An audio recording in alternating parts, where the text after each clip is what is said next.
Ja, okej. Försöka välkomna till lötna. Ja, vi får nästa spännande skronen nu och alltså Philip, vad gör du? Vi är Samfelagsstevnan. Nej, vi är Samfelagsstevnan. Vad gör du? Kom här. Ja? Kom här. Vad gör du? Vi är inte professional. Kom. Alltså, vi är Samfelagsstevnan. Vi är inte dyster. Är det dyster? Ja? Ja? Vad blir det? Alltså, är det inte handbollslands i spelare? Jo, men alltså vi är alltså Samfelagsstevnan nu. Vad säger du? Samfelagsstevnan. Samfelagsstevnan? Ja, Samfelagsstevnan. Ja, jag huxar jag ringte att de spelar Ja, stolar för. Du förvirrar sig, ja. Alltså, vad är det? Samfelagsstevnan. Jag har ligger i år någon att stevn här vi tar samfelag. Kom vi annan. Alltså, om handboll? Nej. Inte nu alltså. Heter Alltså, är det Tjarnir? Ja, vi Tjarnir. Ja, det är Tjarnir. Men vad Tjarnir lärar sen höll ju då, ja. Okej. Så vi tar möte här nu. Här vi mötas om Jesus, om Gud och om det som han gjort för oss, va? Okej, ja. Ja. Ta han kommer då för jag synd det vi dödla synda. Vi är brott människor. Vi har brug för hjälp och vi kom här att prisa honom för det som han gör för oss och är för att fortälja öron om ända Jesus. Okej. Ja. Alltså är detta tann samfelagsstevnan här till vittnesbörd från Silas och Marion och sålsankor från Philip? Ja, det är akkurat faktiskt. Silas Okej. Jakobsen, Marion Nikodemsen och Philip Simonsen. Okej. Ja. Ja. Det är spännande, ja? Ja, Det är det ja. Jo, jag glömmer. Ja, Jag glömmer. Alltså, Jag glömmer, ja. Jo. Och var det också vi och bönar Jo. Bönar med tillsammans där. Achtast. Och fast det ligger i någon bönar här. Här du går för in och fast be för dig och ett tid kommer sitta själv och be. Ja, det är folk som lägger ut det som vill hjälpa där visst höver och troblagar. Och men hvis du helt inte troblagar bara roa över in själv och detta. Kanske huxa så kommer jag in där. Yeah, there will also be translation from Far East English, and they're behind the curtains in the entrances, and also the songs that will be in Far East will be given a short summary of what it's about, the song. So, yeah, allt det där. Ja, men jag har faktiskt en spurning att säga. Okay. Du vet, nu när jag tar om gång till hea och så vidare och höra tinge. Jag har hört tur från mig så vet ni om bönder och såna där. Ja, okej. Ja. Så huxar ju bara alltså är det bönden som han missar sin traktor veck. Alltså vad du kan han säger då? Nej, det vet jag inte. Nej, men han säger kvar är min traktorer. Ja, ser det? Ja. Ja. Fann han? Det var det inte. Nej. Halt jag var för en handbollslands vi en. Okej. Ja, det var faktiskt då. Var det du? Skåljan. Jag tror jag hörde det säga då. Ja, okej. Ja. Du förstod ju någon som men säger det. Ja, okej. Fint. Så ja. Halt nu för vi bara syns den efter. Och ja, bredvid bön. Ska jag be om det? Jag kan ta det. Ja.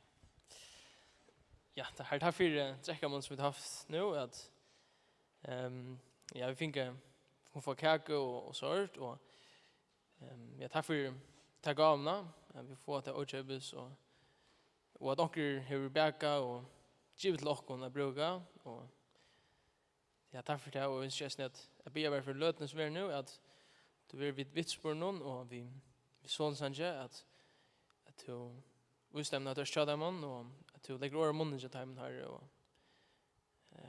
ja, ästen vi då sannsyn och ja, vi möten här i tiden. Ikke be om og signa æsne. Kvalitet nat har vi oppe i hus og ja, tack för det och tack för att jag snägger kommer och jag ber dig att du viskar mitt nocken i kväll att så syns jag där. Må tacka dig för allt här. Amen. Ja, så får vi syns jag näger Sanger.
Vi kommer att synja trutje sanger, och vi kommer att ha vittnesbörd och solsang. Och då visste jag sikna tytt navn.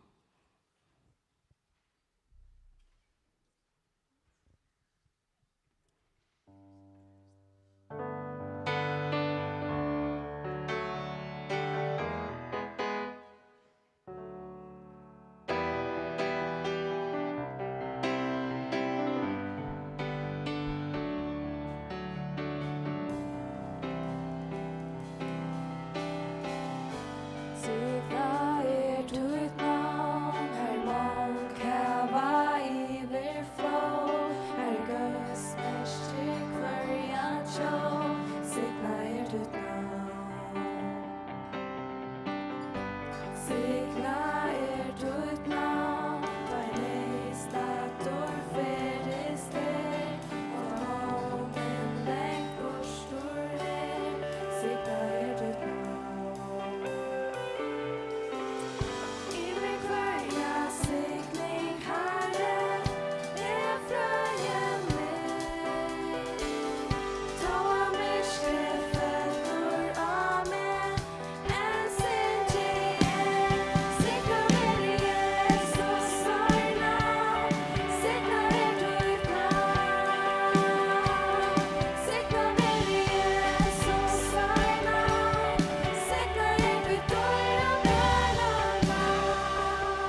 djevor tegur vi, to erst du nær vi li, og djevor sanna fri, to djevor tegur vi, to djevor tegur vi, to erst du nær vi li, og djevor sanna fri.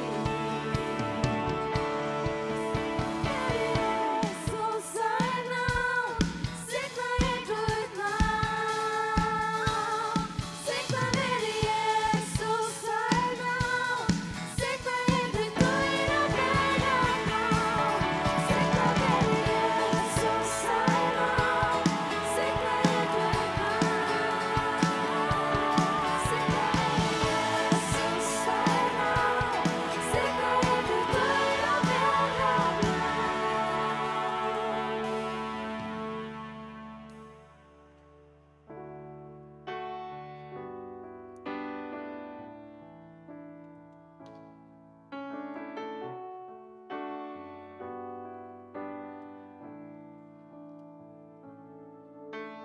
Kommet og trúgje til okkum,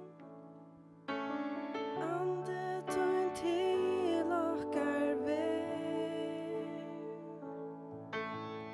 Hjelp okkum vera tann kyrkja, som ui tøyne min skapa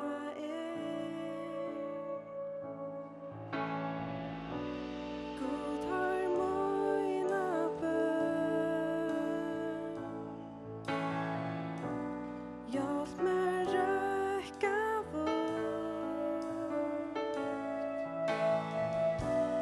God har moina bøn, kærleiksbøye tøy. Lær meg at elska hjärsta så kast. Lær meg at tjäna som du hever lært. Lær meg at gänga her du bygde trygg. Lær meg livandets rik.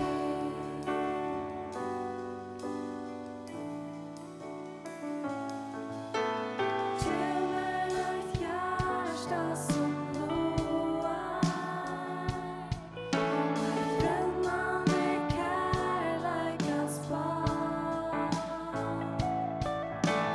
Bruka mitt liv till att värma,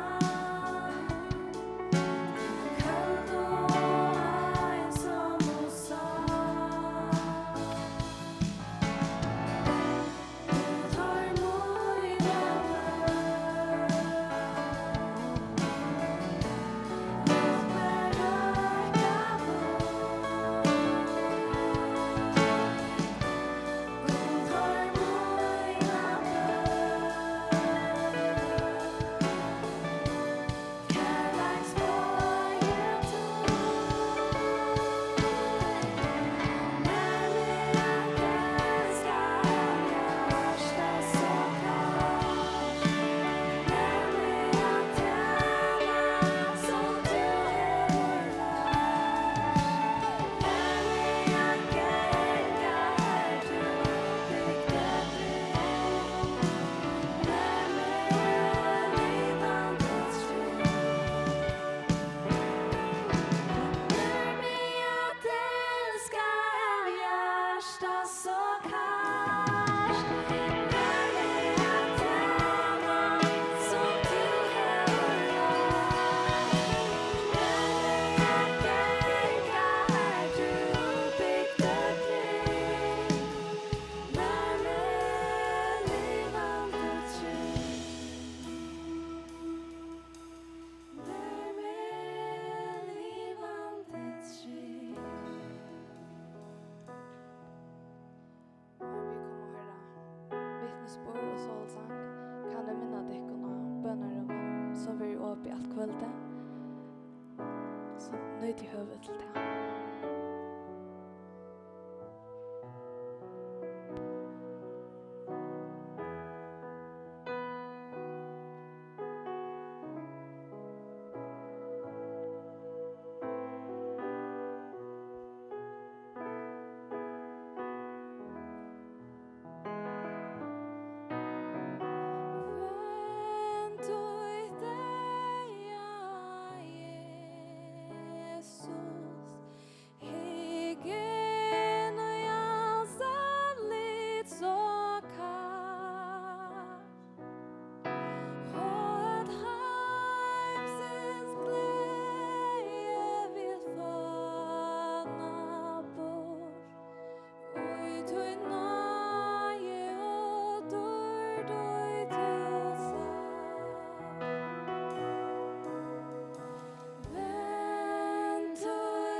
Gjørs vel, Silas og Philip.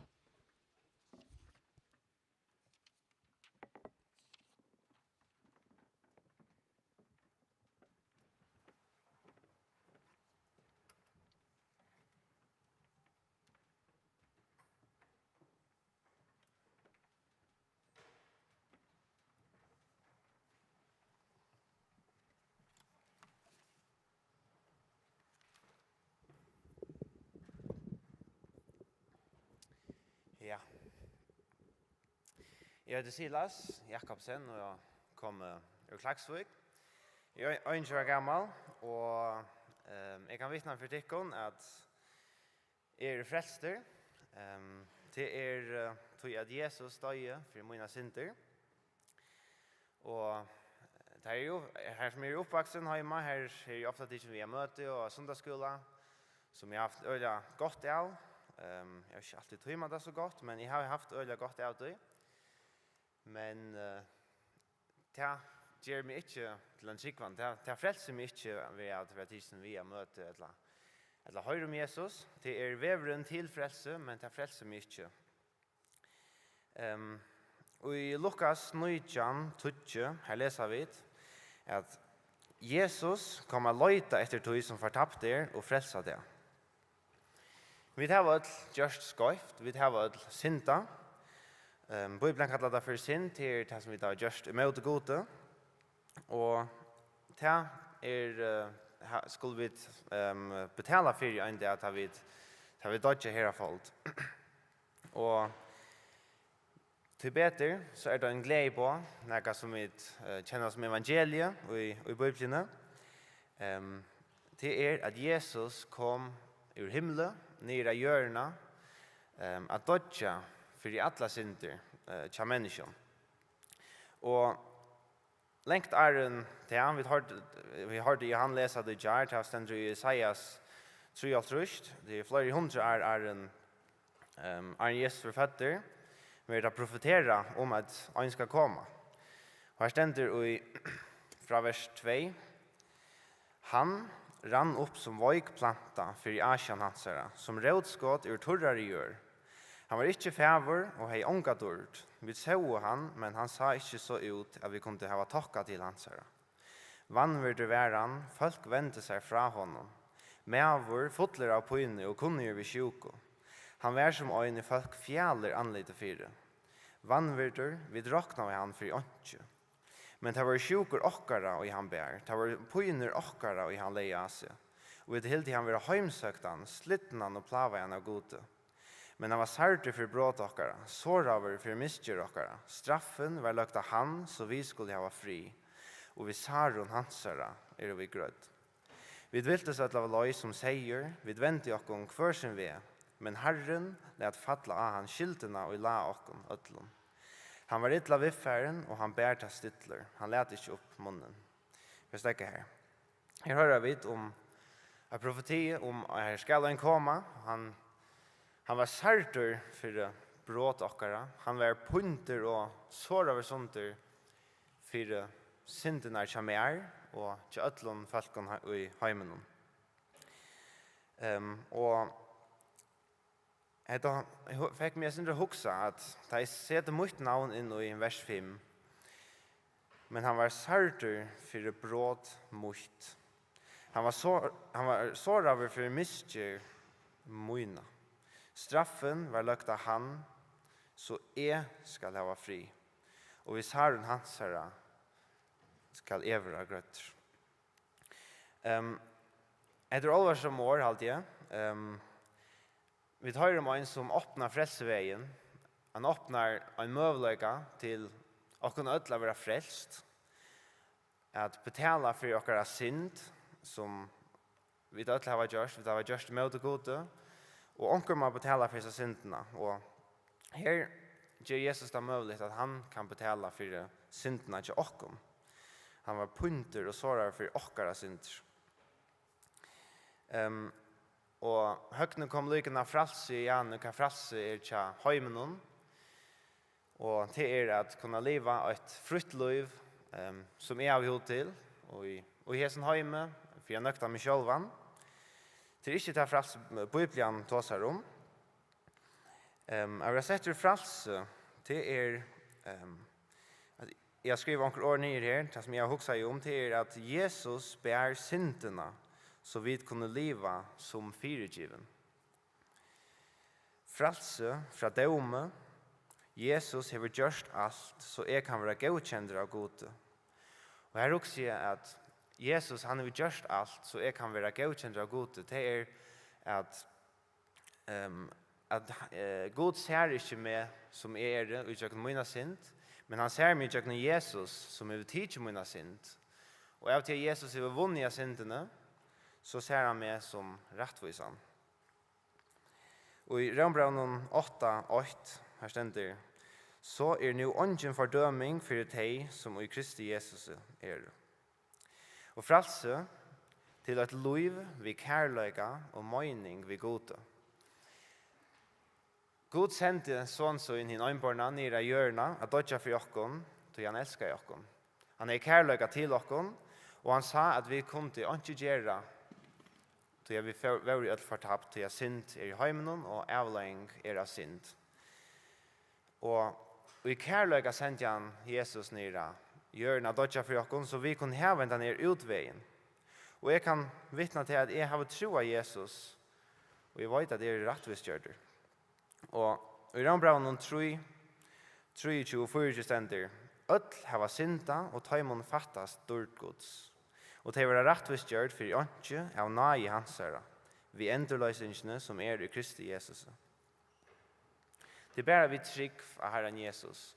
Det er bare vi trygg for at det kan komme til Herren. Det er bare vi trygg at Jesus tog alla han er deir for alla synder munnar, men jeg må trykva at han døy for alla mina synder, for at han skal, for at jeg kan være frelst, for han kan teka det av seg. Og ja, så er det henta naien. Øtla var synda, og vi tar bruk for naiegods. Naie til en åpenbåren gava, som vi får fra Gode, og en åpenbåren gava til at han sendte Jesus ned av dødja, for syndene, for det som vi øya betala for det. Og i Lukas 5, vers 31 og 32,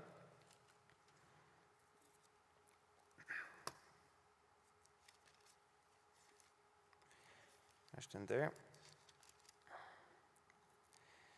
ta sværa i Jesus taimon, fruskon tørvar ikkje lakna, men sjukon. Ikke kommen å kalla rattvis, men syndarar til omvendingar.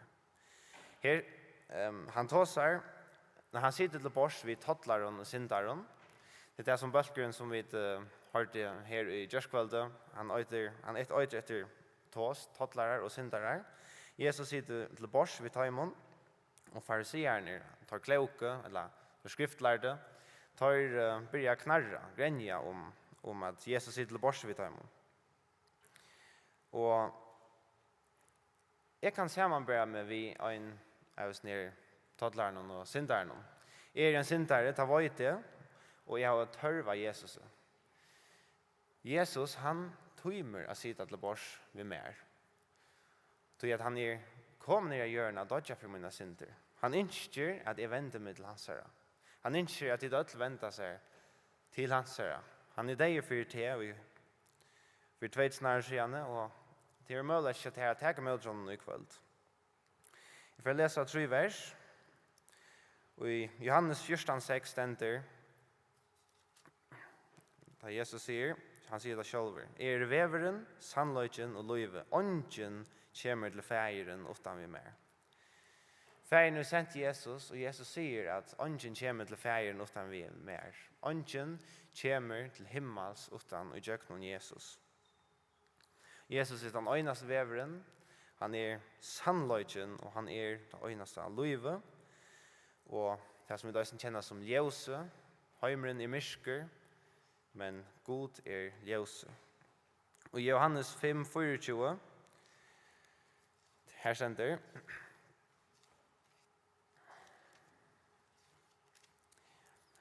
Jesus sier, sannelig, sannelig, sier til dem, at han som høyrer år mot og tror honom og sender meg, hever evigt liv og kommer ikke til døm, men er ferdig rom fra deia til liv. Jesus bjøver oss evigt liv. Evigt liv sammen vi honom og i himmelen. Det er fantastiskt, men det krever at vi tryggva at Jesus var frelsaren. Så kunne vi færa bortsett fra dømen i rom fra deianon til livet. Til det livet som Jesus lovar oss om vi tryggva han. Og det sista verset stender i Johannes 16:3. Og hetta et evige liv, at de kjenner til hin øynasta sanna god, og tann i to sendte Jesus Kristus. Evangeliet, det er simpelt. Jeg tar imot evangeliet som en liten dronker, jeg vet ikke nær. Du har ikke sett datoa, men jeg vet at jeg var liten, men jeg har ivast lunche. Men det teker ikke til borster at jeg tror av Herren Jesus, at det som han sier, at verset er fullkjørst, det som han kom ned i hjørnet gjør, at han hekker krossen, så sier han, det er fullkjørst. Da man ikke via frelseverset var fullkjørst. Veveren var åpnet til min og tøyen å komme til han. Og etter en alvarsamme spurninger som du kan spørre deg i kveld, kjenner du Jesus som din personlige frelsere? Og det er ikke som kan ta seg avkjørende for det, det er ikke noe du kan stjøre selv, men det er vi trygg at du kan kjenne Jesus. Du kan spørre denne spørningen, han er alvarsamme, og han kommer at være sværet, har vi et annet fortatt herfra, om du kjenner Jesus eller ikke. Om du ikke kjenner Jesus, så blir det et evigt fortabelse, men om du kjenner Jesus, så er det et evigt liv sammen med honom. Takk for det.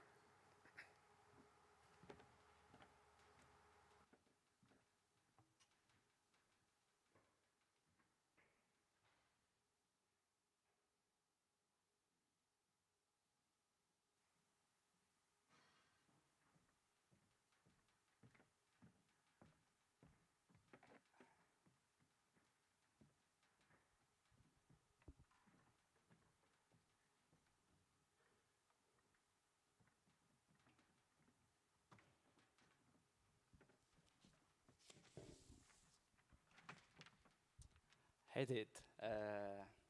Jeg er Philip, og jeg forsynger at hver sanns for dere. Og hvem har vi Josiah og Klaveren, og Helena og Selløyne, og Lova som forsynger stemme.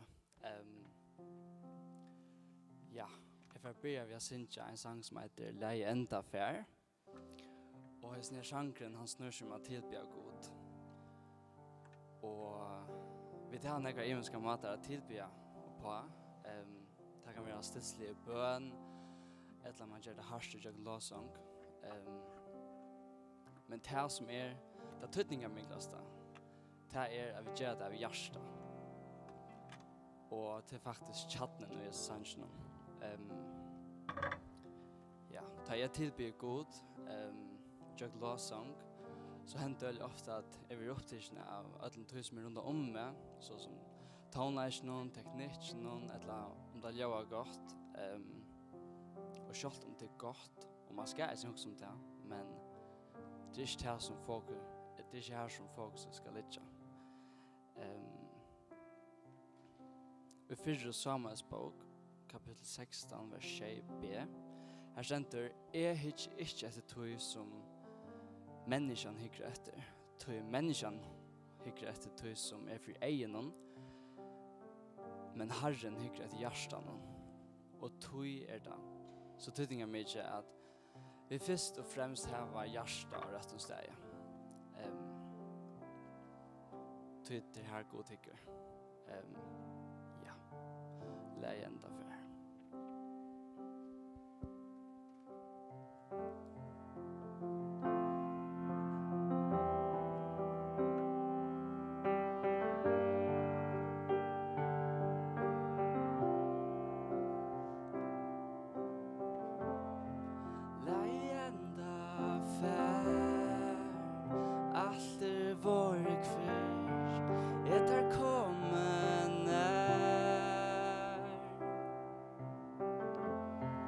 Djeva vilt här bärst, näka som värst, tunn och hjärsta karst.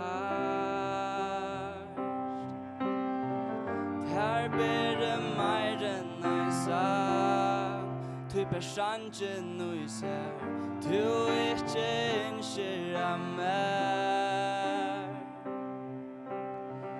Näck djupre söker du in, kvå så än allt ser, hickor och hjärsta och ser. Jag ber dig att min hjärtan slås om, och han bäst om te, Jesus. En kreate jag sang av hjärsta, då han ju om te, bäst om te, Jesus.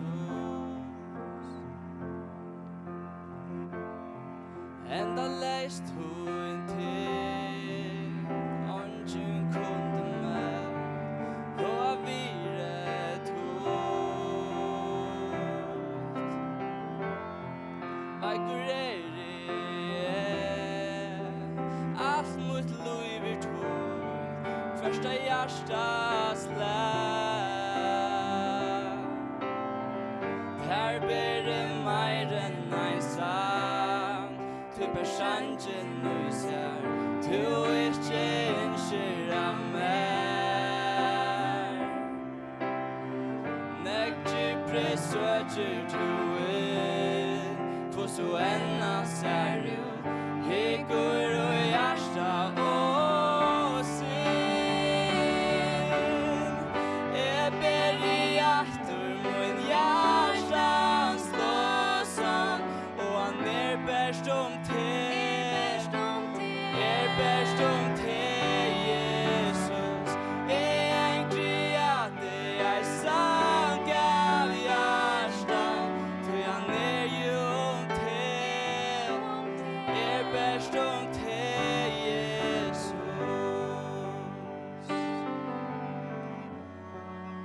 Bära om te.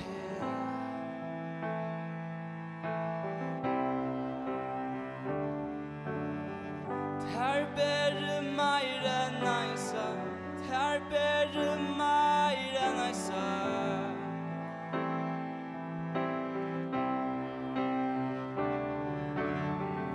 Här ber mer än en sang, här ber mer än en sang.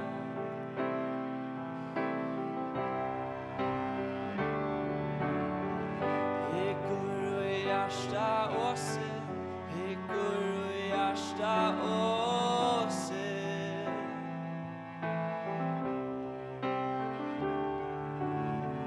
Hickor och hjärsta och se, hjärsta och se.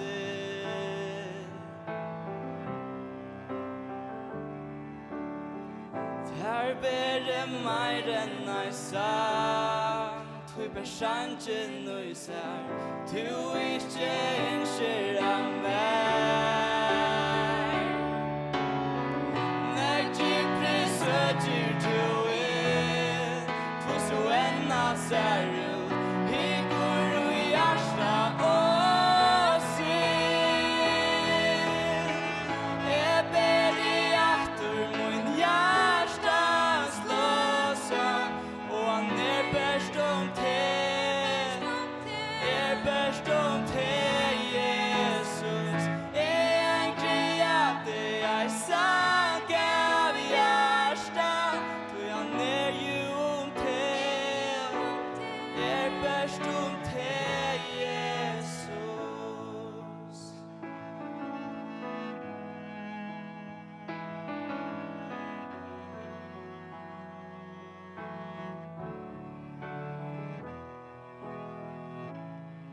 Lejenda färd, allt våre kvist, jag tar kommen nær.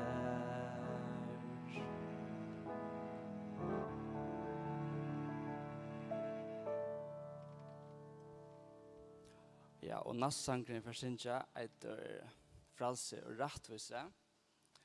Og jeg skal gjøre meg noen tanker nye om denne sangen. Ja, han snur seg om at Jesus har vunnet syren. Og ja, han lyser der at synden og skulden og deien ikke langer har valgt det.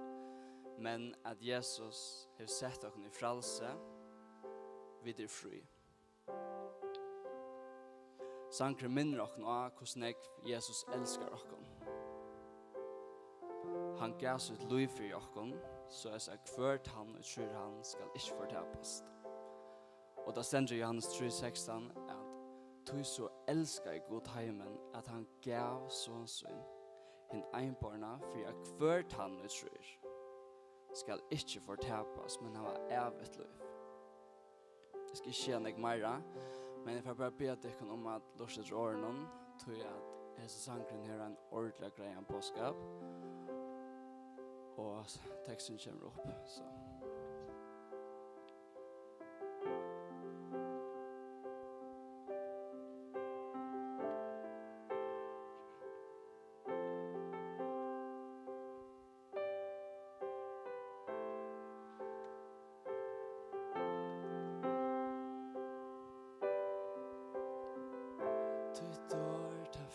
Så djävur mer och dig hans vald nu borstur Tutt lov ta fyra med och gav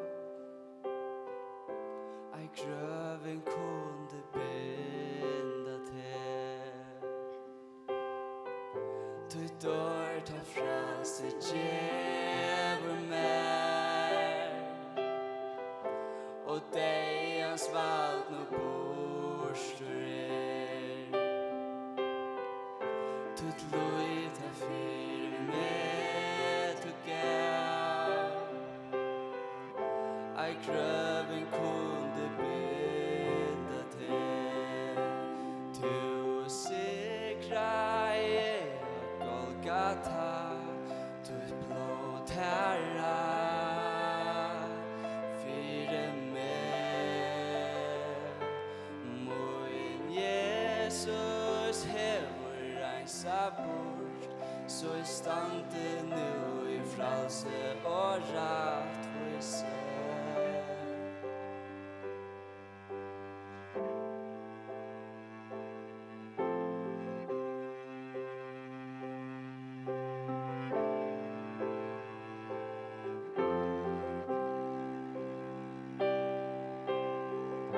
Mun skuld og skam er skika bort Og kjemur alt som tær I hod Og I fralse synge til tog Og synden lagda Jesus Krist Og synden lagda Jesus Krist Du sikra Golgata Du blod herra Fyre med Moin Jesus hevur reinsa bort Så I stande nu I fralse og rættvise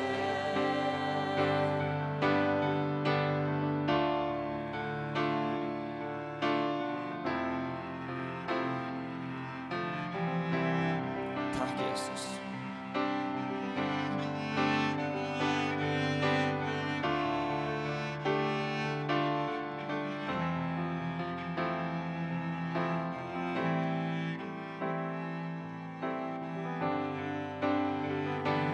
Amen,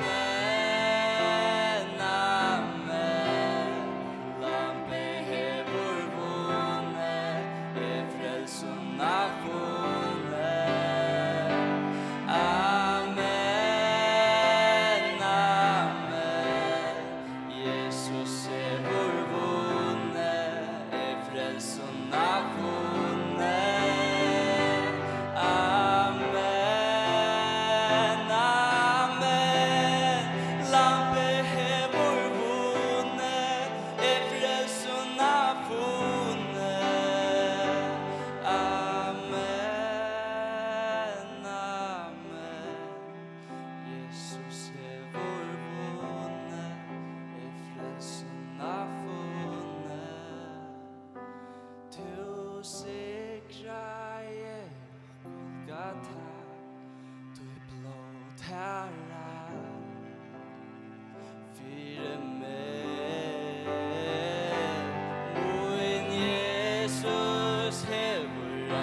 komur, så I stande nu I fralse og rættvise.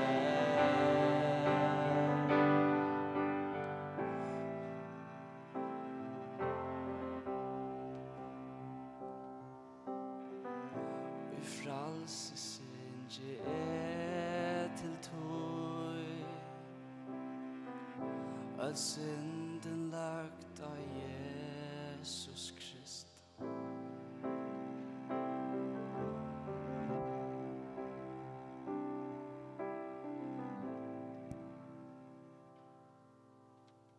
Takk for det.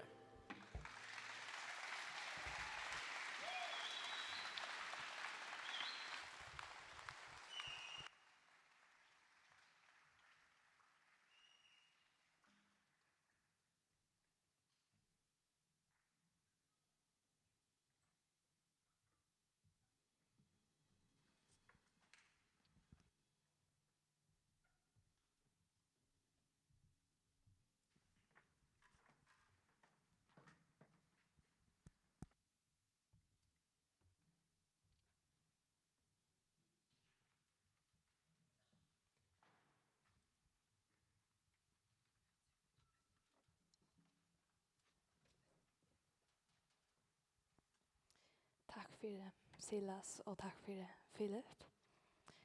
Vi kommer synja Trudja Sanger, og vi kommer ha en vittnesbyrd at træt. Og vi ber vi synja sangen djupt I synd. Og en sanger som har så sjukkliga gående tekst. Vi kjenner han ganske som, jeg vet ikke, nummer 12, nei, ikke mer. Men en som man alltid innskjer seg efter. Men jeg alltid vil glömma att fokusera om texten. Om du klarar nyläge. Tu alltid nær til meg. Med tutt eia ser. Fire med til offraje. Moina synd tu ber. Jeg fikk underfodla frelse og vi. Krossens karlægsträ. Takk min god. Tu alltid nær. Vi får synja nu, og jeg ber deg kunne om at lesa sangen og tega den I hjertet. Vi får synja djupt I synd, og det var kunne reisa dikkum.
största give han min glädje, rättvise och frior. Min kärlek, han frälser sanda ber. Och i köknen allt, min vän ena Jesus. Allt mitt liv honom geva vid. Himmels och kars, vill konjera hörs, inte men Kristus i mig. Ta något till mig, skall inte öktas. Tog allt och trygg, för han är vår kraft. Och i verkliga, han kommer med till hjälpar. Vi synes styrke, läser upp vårt hand. Och i tjäknorna, vår tiden vill med välja. Och i tjänsta delen, läger tatt att säga.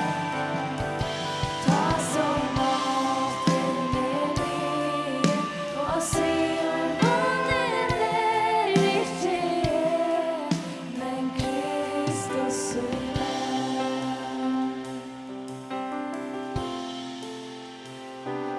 Efter steg ta vakna med Maria. Muy fram till björs, till prysor golden ner. Vi blåe sol och skuldar bräve strika. Han dig han vann, ur grövar Sion ner. Och i köknorna, muy center fire given. Jesus nu och allt du vår vän. Ta han rötterna stark, ja men frasen är ditt ge, men Kristus i mig.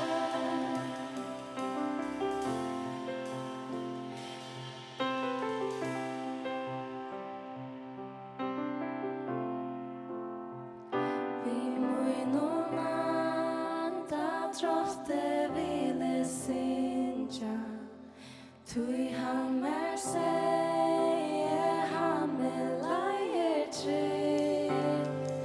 Och kvällar där han trycker vid mig fyljar. Han till sägen han är hemlig. Och i tjäknorna, muy vän ena Jesus. Alla är aroma han fär. Ta så sväger runt, kom i allvarligt ge, men Kristus i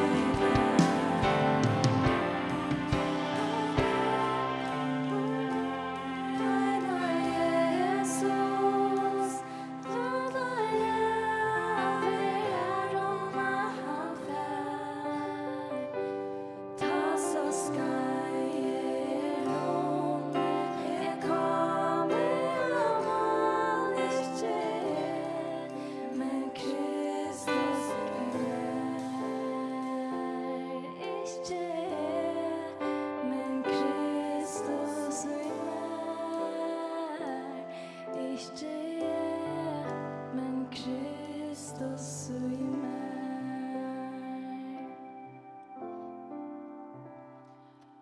Arn Marion kommer att ha vittnesbörd till oss. Så kan det alltid minna dykon av bönarummet som förestående uppe i allötiga träd.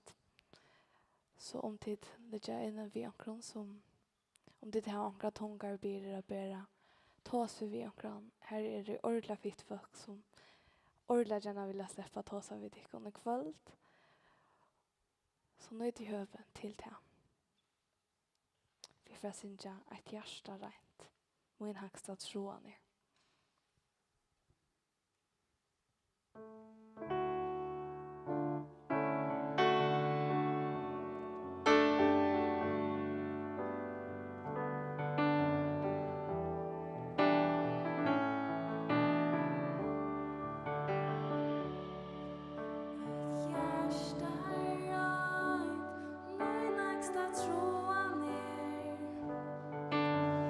Hjärsta som vi utne fyllt tär. Ett hjärsta rönt, min högsta tråd ner. Ett hjärsta som vi utne fyllt tär. Ett hjärsta rört ett boj, så att syndar släpper in. Ett hjärsta som är här, här du har er.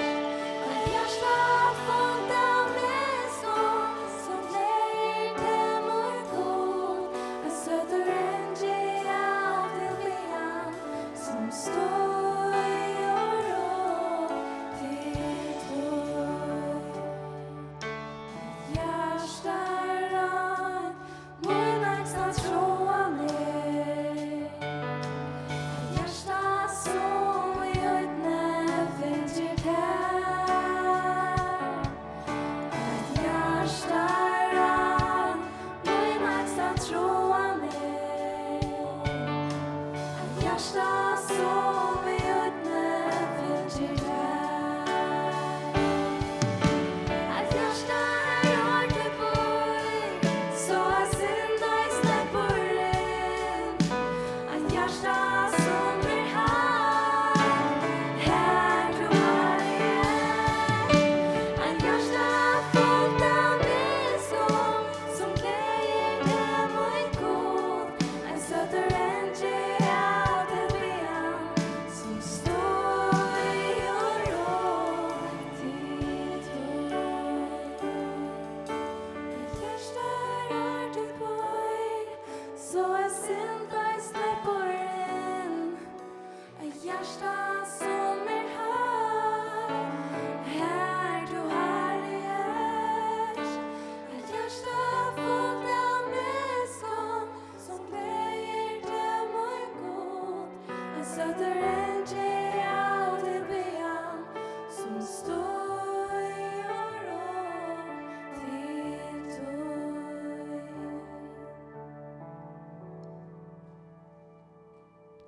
Just väl, Maria.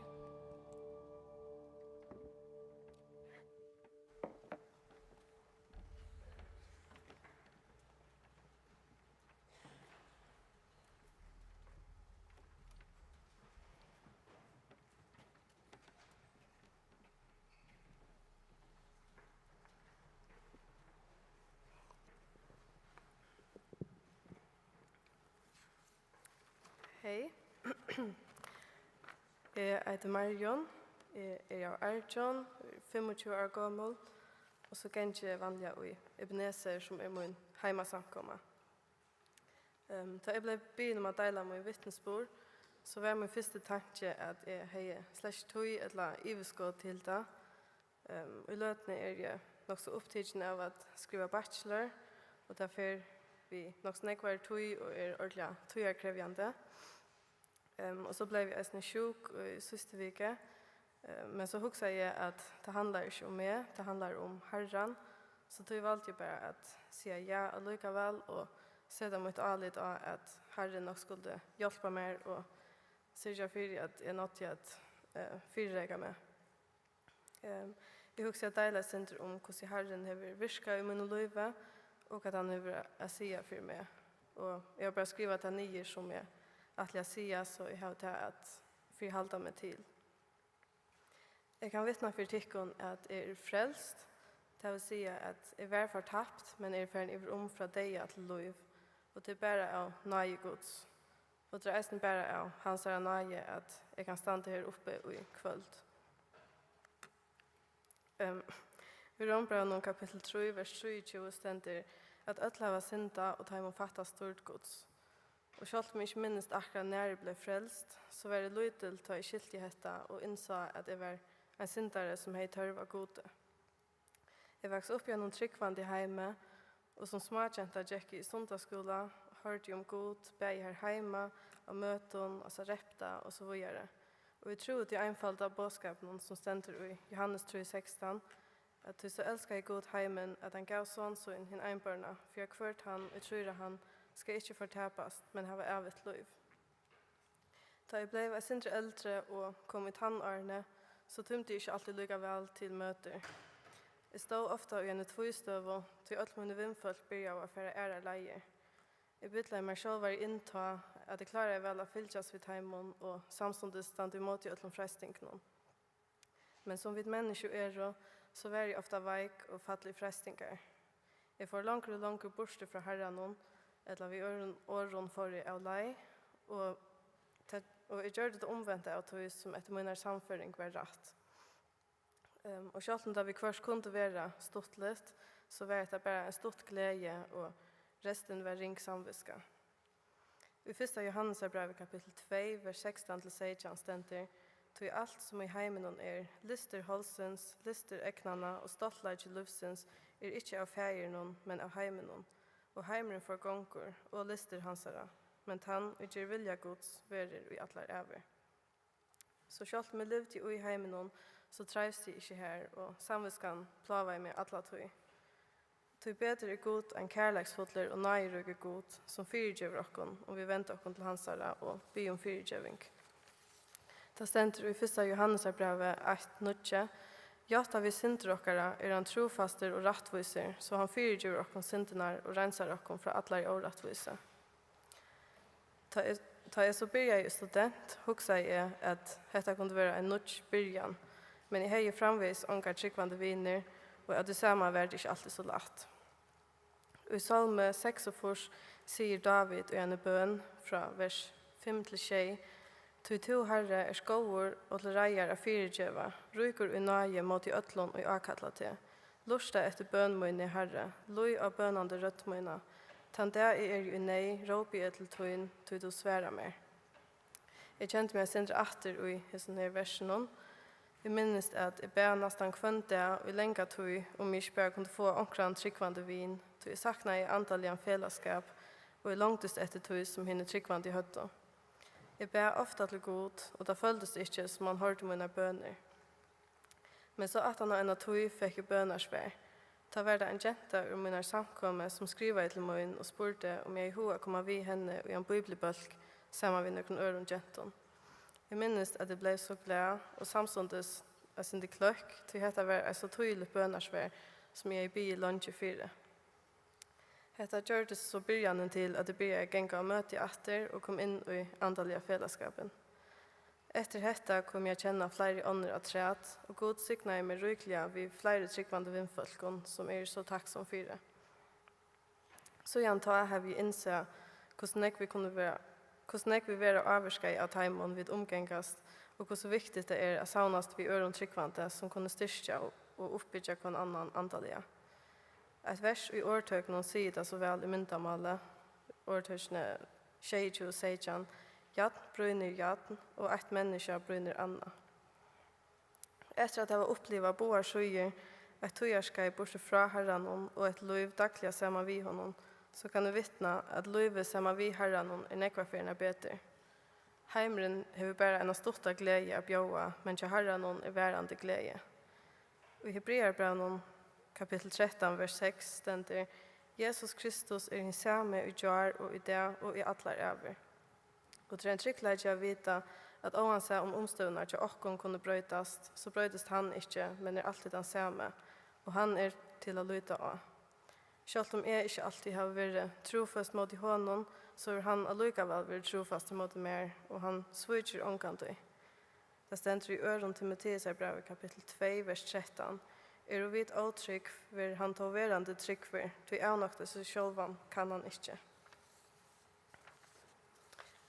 Tjöknen de seinna årene har vi velja uppleva hvordan stora mån det gjør tar man søker herran og i mån til tar man ikke gjør, eller tar man glömmer at gjøre det. Vi tror vi evne av stevnene som søker først rydde gods, så har vi rønt at gjørs meg til vana at ta i vakne i morgenen, så lett jeg alt framfor i herran. Alle storene tankar og atlaner for dagen, ta lett jeg i herrans hender som det første årene fer i gang vid dagen. I Matteus kapitel 6, vers 34, stender, «Store tog ikke for det noen i morgen. Dæveren i morgen skal store for sin noen ekna. Hver dæver har nå mye i plavesøyne.» Og i Filippebraunen kapitel 4, vers 6-6 stender, «Store ångom 4, nei, let jeg i øtlån til som tid innskja komma framför god i akadlan och bön vid tök. Så ska fri Gud som styr upp om allt vid bärvärda görstå och huxande tyckare i Kristi Jesus. Så tar jag ber i allt framför i han som är en fri. Eisen tar dävren inte alltid gånger akkurat som jag i atla. Så jag vet att Herren är vi oanse. Men så hinvägen tar vi först har vi haft en ordentlig käljan eller tungan där. Så kom jag ofta i tankar om att jag glömde att inkludera god i den någon till jag var så upptagen av ötlen öron och have strust och nejut i mina egna styrke. Om jag näkar som skiljer okon så är det Jesus. Han känner okon bättre än näkar annar och drar fram och kär efter att eja en vin som han. Han inser ägstna ett personligt förhåll vid okon. Det ständer i Salme 134 Tog en åri til at hungemøyne, ja, ta veist ut at til fullnar herre. Så selv tar vi ikke do at åre okkon, så vet han hva vi hugsa, åren vi den gang til å ha sagt det. En sanger som dame vel, sier dette så vel i første ørende. Og hvor viner av Jesus, han som sørger varer bær, store forrattor a bæra alt til god og kvila her, og at han fri vid mengan sakna, og et tømt og ånøyt strøy, tog vid ei av fotlån hjärsta söka god och ena tog. Så om vi bara först och främst söka god så ska han taga sig av rest. Hetta stendraes i Matteus kapitel 6, vers 33, som långt behöver citera av stövnarna. Söka först rydde gods och rättvis i hansara, så ska allt detta vara givet ikon omframt. Jag husker att ända vi har läsa ett vers som eisen löser frien som god kan geva, tar vi söka han. Det stendur i Johannes kapitel 14, vers 22. Fri let jeg tikkun etter, fri mun gjev jeg tikkun. Ikke som heimeren gjev jeg tikkun. Hjersta tikkare øttest ikke, og missi ikke måte. Amen.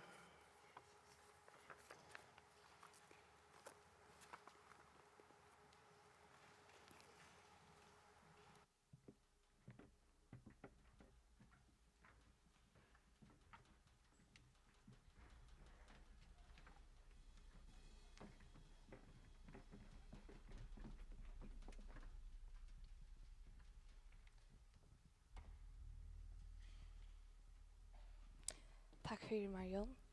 Vi kommer att synja tvärsanger av den Filip och Levi kommer ner natt. Vi börjar med att synja sangen Fjälmen nu. Och det är det välkomna resa till.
kommer att synja den sista sangen nu. Han heter Himmels lovsång. Och om det inte känner till hända stegen som vi kommer att synja om nu. Här nöjen bor och här sorgen borster är. Jag såg han som lej och som är frälste. Och fyljas ta i över hon vi. Här som stärren till himmelen. Och för jag komma till himmels jag ser att jag har aldrig av Jesus. Det ständer i Johannes 3:16. Till så älskar jag God heimen att han gav son sin hin einbarna. För jag kvört han och jag tror av han skal vara frälster och komma till han. Jag vet inte om att hugga om årene som vi synja. Och jag kan alltid minna dig av bönarummet som ständer uppe. Ja. Himmels lovsång.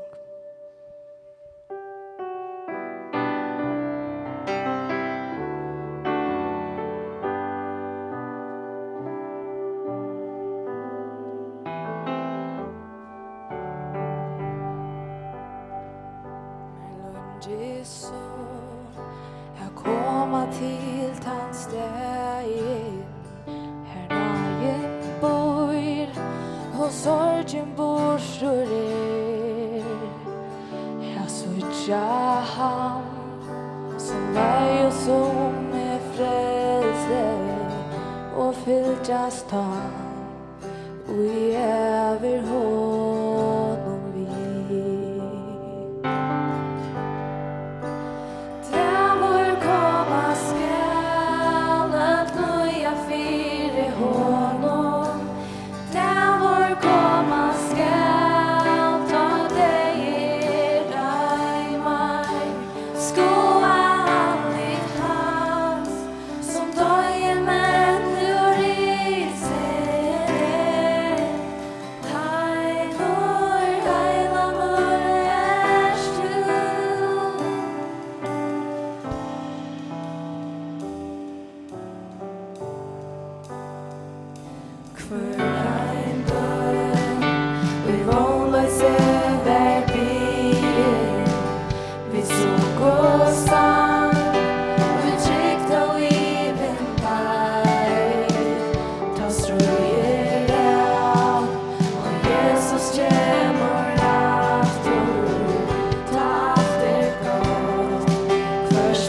komma Filip och Levi att ända hesa lötna.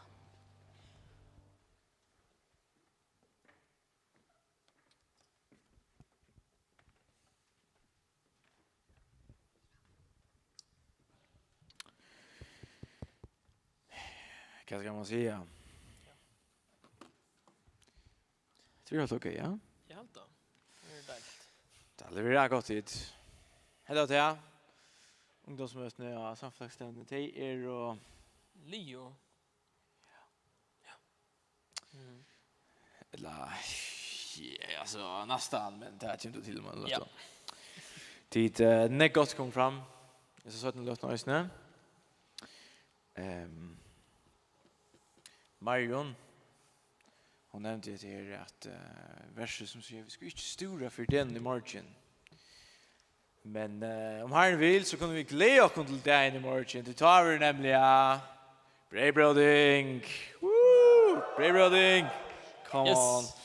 Klockan. Simon, kör du upp? Simon för er. Halt i halvgån ettlo. Oh. Timo Bajita. Braybuilding. Yes. Halvgån ettlo. Hej, Bannar. Og